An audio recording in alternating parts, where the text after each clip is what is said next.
কিয়ামতের দিন আল্লাহ তাআলা প্রত্যেক নবীকে জিজ্ঞেস করবেন যে তুমি কি তোমার উম্মতের কাছে আমি যা যা পৌঁছাতে বলেছিলাম পৌঁছিয়েছো? নবীরা বলবে আল্লাহ আমি পৌঁছিয়েছি।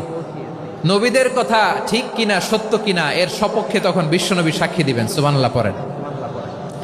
এজন্য রব্বুল আলামিন বলেন ফাকাইফা ইযা জিনা মিন কুল্লি উম্মাতিন বিশাহীদিন ওয়া জিনা বিকা আলা হাউলাই শাহীদা।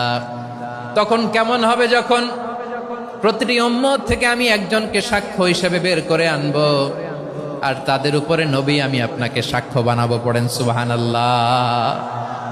তাহলে সব উম্মতের ব্যাপারে সেই উম্মতের নবীরা সাক্ষ্য দিবে, আর ওই নবীদের উপরে আমাদের নবী বিশ্বনবী সাক্ষ্য দিবেন। সুবহানাল্লাহ পড়েন।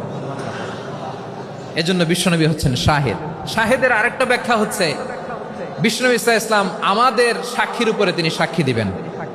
তিনি নবীদেরও সাক্ষী, আবার আমাদের উপর উম্মতের উপরও সাক্ষী। সুবহানাল্লাহ পড়েন। রব্বুল আলামিন বলেন وَكَذَلِكَ جَعَلْنَاكُمْ أُمَّةً وَسَطًا لِتَكُونُوا شُهَدَاءَ عَلَى النَّاسِ وَيَكُونَ الرَّسُولُ عَلَيْكُمْ شَهِيدًا। আর অনুরূপভাবে আমি তোমাদেরকে মধ্যমপন্থী উম্মত হিসেবে তৈরি করেছি, প্রেরণ করেছি। ব্যালেন্সড উম্মাহ, মধ্যমপন্থী উম্মাহ হিসেবে প্রেরণ করেছি, যাতে করে তোমরা সবার উপরে সাক্ষ্য দিতে পারো, আর যাতে তোমাদের নবী হতে পারে তোমাদের উপরে সাক্ষ্যদাতা। পড়েন সুবহানাল্লাহ।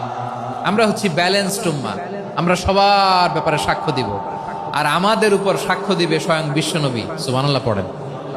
তাহলে আমাদের নবী নবীদের উপরও সাক্ষী, আমাদের উপরও সাক্ষী।